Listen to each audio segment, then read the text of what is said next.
जय हिंद क्लास 11। जय हिंद सर्पियंस। Welcome to online class of Shri Ram public school. Me Dharmendra Singh और हिंदी टीचर। पिछली कक्षा में हमने कुमार गंधर्व जी के जीवनी पढ़ी। भारतीय गायिकाओं में बेजोड़ लता मंगेशकर पाठ का सारांश पढ़ा। आज हम उस पाठ को पढ़ने का प्रयास करेंगे। बरसों पहले की बात है, मैं बीमार था। उस बीमारी में एक दिन मैंने सहज ही रेडियो लगाया और अचानक एक अद्वितीय स्वर मेरे कानों में पड़ा। स्वर सुनते ही मैंने अनुभव किया कि यह स्वर कुछ विशेष है, रोज का नहीं।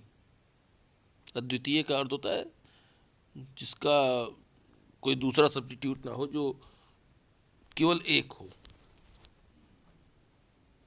यह स्वर सीधे मेरे कलेजे से जा भिड़ा। मैं तो हैरान हो गया। मुझे समझ में नहीं आ रहा था कि यह स्वर किसका है। मैं तन्मयता से सुनता ही रहा। तन्मयता मतलब तल्लीनता। गाना समाप्त होते ही गायिका का नाम घोषित किया गया, लता मंगेशकर। नाम सुनते ही मैं चकित हो गया। मन ही मन एक संगति पाने का अनुभव हुआ। सुप्रसिद्ध गायक दीनानाथ मंगेशकर की अजब गायकी एक दूसरा स्वरूप लिए उन्हीं की बेटी की कोमल आवाज में सुनने का अनुभव हुआ। अजब गायकी का अर्थ होता है अनोखी गायन शैली।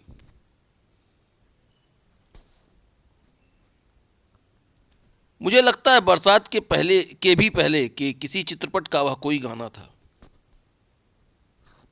तब से लता निरंतर गाती चली आ रही हैं और मैं भी उनका गाना सुनता आ रहा हूं। निरंतर माने लगातार। लता के पहले प्रसिद्ध गायिका नूरजहां का चित्रपट संगीत में अपना जमाना था। चित्रपट मतलब सिनेमा। परंतु उसी क्षेत्र में बाद में आई हुई लता उससे कहीं आगे निकल गई। कला के क्षेत्र में ऐसे चमत्कार कभी कभी दिख पड़ते हैं। जैसे प्रसिद्ध सितारिये विलायत खां अपने सितार वादक पिता की तुलना में बहुत ही आगे चले गए। सितारिये मतलब सितार वादक।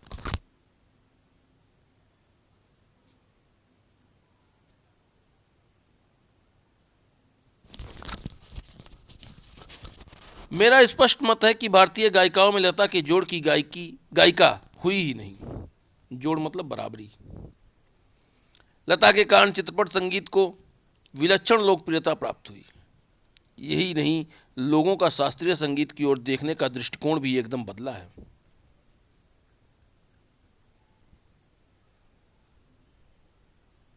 विलक्षण माने अनोखा, दृष्टिकोण माने विचार। छोटी बात कहूंगा, पहले भी घर घर छोटे बच्चे गाया करते थे, पर उस गाने में और आजकल घरों में सुनाई देने वाले बच्चों के गाने में बड़ा अंतर हो गया है।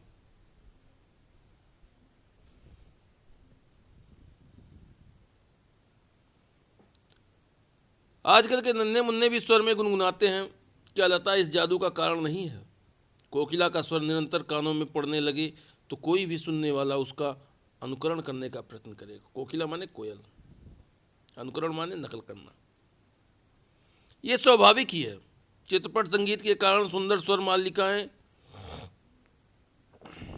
लोगों के कानों पर पड़ रही हैं। स्वर मालिकाएं माने स्वरों के क्रमबद्ध समूह। संगीत के विविध प्रकारों से उनका परिचय हो रहा है, उनका स्वर ज्ञान बढ़ रहा है। सुरीलापन क्या है, इसकी समझ भी उन्हें होती जा रही है।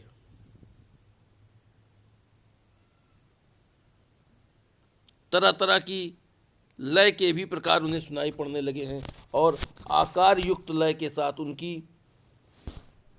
जान पहचान होती जा रही है। आकार युक्त माने विशेष सांचे में ढली हुई। साधारण प्रकार के लोगों को भी उसकी सूक्ष्मता समझ में आने लगी है। इन सब का श्रेय लता को ही है।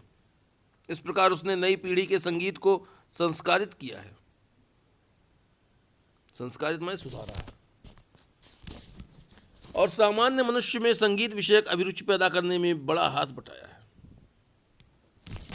विषयक माने संबंधी, अभिरुचि माने रुचि, हाथ बटाना माने सहयोग देना। संगीत की लोकप्रियता, उसका प्रसार और अभिरुचि के विकास का श्रेय लता को ही देना पड़ेगा।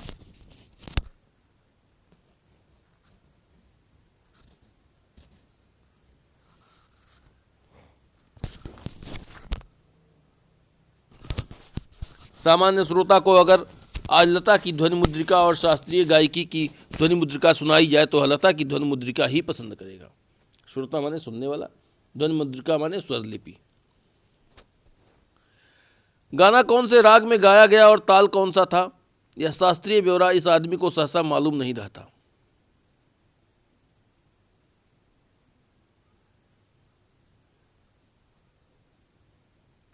उसे इससे कोई मतलब नहीं कि राग मालकोस था और ताल त्रिताल। मालकोस मतलब होता है भैरवी घाट का राग, जिसमें रे व प वर्जित है। इसमें सारे स्वर कोमल लगते हैं, यह गंभीर प्रकृति का राग है। और ताल त्रिताल जो होता है यह 16 मात्राओं का ताल है, जिसमें 4-4 मात्राओं के 4 विभाग होते हैं। उसे तो चाहिए वह मिठास जो उसे मस्त कर दे, जिसका वह अनुभव कर सके, और यह स्वाभाविक ही है, क्योंकि जिस प्रकार मनुष्यता हो तो वह मनुष्य है, वैसे ही गानपन हो तो वह संगीत है। गानपन माने आम आदमी को भाव विभोर करने वाले गाने का अंदाज। और लता का कोई भी गाना लीजिए तो उसमें 100% यह गानपन मौजूद मिलेगा। लता की लोकप्रियता का मुख्य मर्म यह गानपन ही है। लता के गाने की एक और विशेषता है उसके स्वरों की निर्मलता। निर्मलता माने पवित्रता। उसके पहले की पार्श्व गायिका नूरजहां भी एक अच्छी गायिका थी, इसमें संदेह नहीं, तथापि उसके गाने में एक मादक उत्तान दिखता था। मादक उत्तान माने ऊंची तान। लता के स्वरों में कोमलता और मुग्धता है। ऐसा दिखता है कि लता के जीवन की ओर देखने का जो दृष्टिकोण है वही उसके गायन की निर्मलता में झलक रहा है। निर्मलता माने पवित्रता।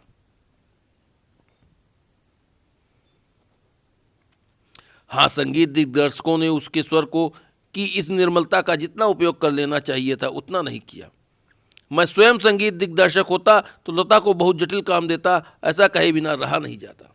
दिग्दर्शक माने निर्देशक।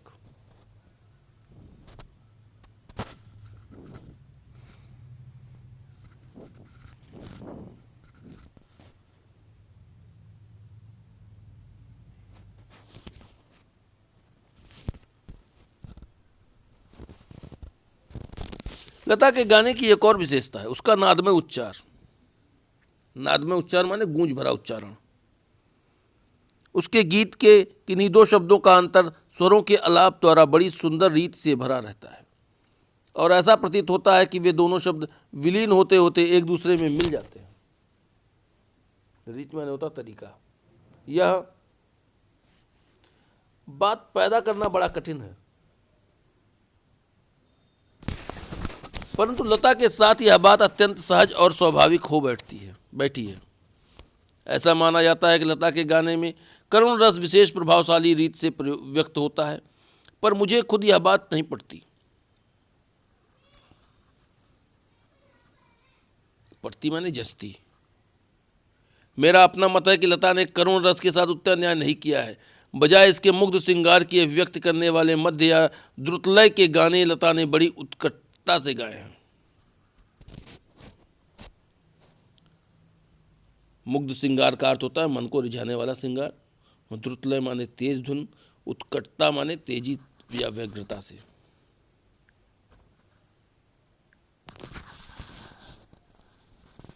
मेरी दृष्टि से उसके गायन में एक और कमी है, तथापि यह कहना कठिन होगा कि इसमें लता का दोष कितना है और संगीत दिग्दर्शकों का दोष कितना।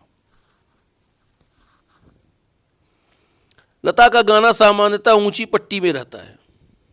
ऊंची पट्टी माने ऊंचे स्वरों का प्रयोग जहां पे अधिक होता है। गाने में संगीत दिग्दर्शक उसे अधिकाधिक ऊंची पट्टी में गवाते हैं और उसे अकारण ही चिल्लवाते हैं। अकारण माने बिना कारण के, चिल्लवाना माने चिल्लाने को मजबूर करना। एक प्रश्न उपस्थित किया जाता है कि शास्त्रीय संगीत में लता का स्थान कौन सा है। मेरे मत से यह प्रश्न खुद ही प्रयोजनहीन है। प्रयोजनहीन मतलब बिना किसी उद्देश्य के। उसका कारण यह है कि शास्त्रीय संगीत और चित्रपट संगीत में तुलना हो ही नहीं सकती। जहाँ गंभीरता शास्त्रीय संगीत का स्थायी भाव है, वहीं जल्द लय और चपलता चित्रपट संगीत का मुख्य गुणधर्म।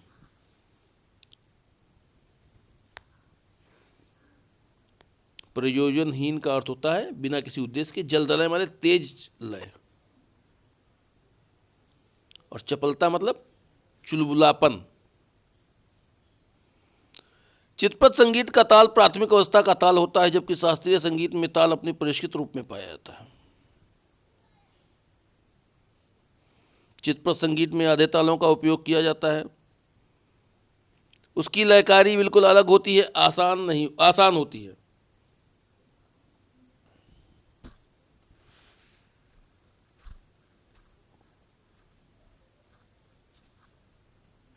यहाँ गीत और आघात को ज़्यादा महत्व दिया जाता है। सुलभता और लोच को अग्र स्थान दिया जाता है। लोच माने स्वरों का बारीक मनोरंजक प्रयोग।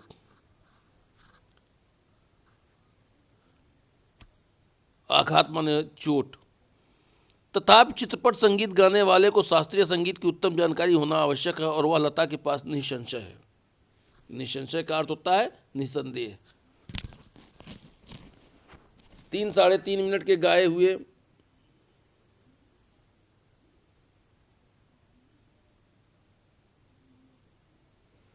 चित्रपट के किसी गाने का और एकाध खानदानी शास्त्रीय गायक की 3-3.5 घंटे की महफिल, इन दोनों का कलात्मक और आनंदात्मक मूल्य एक ही है। खानदानी मतलब पुश्तैनी, महफिल मतलब नाच रंग का स्थान।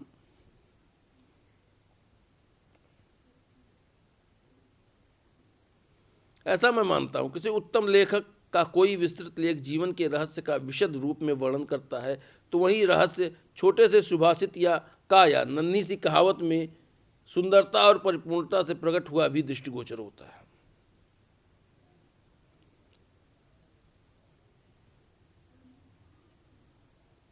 विशद मतलब बहुत बड़े रूप में, सुभाषित मतलब सूक्ति, परिपूर्णता मतलब संपूर्णता, दृष्टिगोचर मतलब दिखाई देना। उसी प्रकार 3 घंटों की रंगदार महफिल का सारा रस लता की 3 मिनट की ध्वनि मुद्रिका में आस्वादित किया जा सकता है। आस्वादित मतलब चखा हुआ।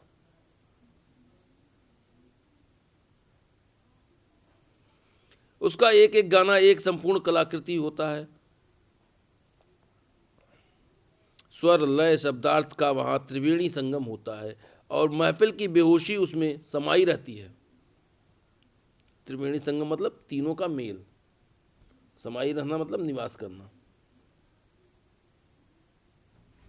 वैसे देखा जाए तो शास्त्रीय संगीत का क्या और चित्रपट संगीत क्या, अंत में रसिक को आनंद देने की सामर्थ्य किस गाने में कितना है, इस पर उसका महत्व ठहराना उचित है। रसिक मतलब रस लेने वाला। मैं तो कहूँगा कि शास्त्रीय संगीत भी रंजक ना हो तो बिल्कुल ही नीरस ठहरेगा। रंजक का अर्थ होता है दिल को लुभाने वाला, नीरस मतलब रसहीन। अनाकर्षक प्रतीत होगा और उसमें कुछ कमी सी प्रतीत होगी। गाने में जो गानपन प्राप्त होता है वह केवल शास्त्रीय बैठक के पक्केपन की वजह से, ताल सुर के निर्दोष ज्ञान के कारण नहीं। गाने की सारी मिठास, सारी ताकत उसकी रंजकता पर मुख्यतः अवलंबित रहती है, और रंजकता का मर्म रसिक वर्ग के समक्ष कैसे प्रस्तुत किया जाए, किस रीत से उसकी बैठक बैठाई जाए और श्रोताओं से कैसे सुसंवाद साधा जाए, इसमें समाविष्ट है। अवलंबित मतलब टिकी हुई, समक्ष मतलब सामने, बैठक बिठाना मतलब तालमेल बिठाना, सुसंवाद साधना मतलब आपस में तालमेल बैठाना, समाविष्ट मतलब व्याप्त है। किसी मनुष्य का अस्थिपंजर और एक प्रतिभाशाली कलाकार द्वारा उसी मनुष्य का तैलचित्र, इन दोनों में जो अंतर होगा वही गायन के शास्त्रीय ज्ञान और उसकी स्वरों की द्वारा की गई सुसंगत अभिव्यक्ति में होगा। तैलचित्र मतलब तैलीय रंगों से बना हुआ चित्र। अभिव्यक्त मतलब तालमेल से युक्त अभिव्यक्ति। अब हम इन्हीं पैराग्राफों पे आधारित आपको कुछ प्रश्न देंगे जिनको आप करने का प्रयास कीजिएगा। आपका पहला प्रश्न है, स्वर प्रतिस्पर्धा करते हुए आगे बढ़ने के लिए आप किन किन गुणों को आवश्यक मानते हैं और क्यों? पाठ के आधार पर होता है। पुनः सुन लें। स्वर प्रतिस्पर्धा करते हुए आगे बढ़ने के लिए आप किन किन गुणों को आवश्यक मानते हैं और क्यों? प्रश्न संख्या 2, उन 2 मूल्यों का उल्लेख करें जिन्हें लोकप्रियता मिलने पर भी व्यक्ति को बनाए रखना चाहिए। उन 2 मूल्यों का उल्लेख करें जिन्हें लोकप्रियता मिलने पर भी व्यक्ति को बनाए रखना चाहिए। प्रश्न संख्या 3, लता जी के गायकी की कौन सी विशेषताएं आपको प्रभावित करती हैं? अपने विचार लिखें। लता जी के गायकी की कौन सी विशेषताएं आपको प्रभावित करती हैं? अपने विचार लिखें। प्रश्न संख्या 4, संगीत हमारे जीवन को किस प्रकार प्रभावित करता है? लिखें। पुनः सुन लें। संगीत हमारे जीवन को किस प्रकार प्रभावित करता है? लिखें। ओके क्लास, जय हिंद क्लास, जय हिंद एसआरपीएंस। Thank you.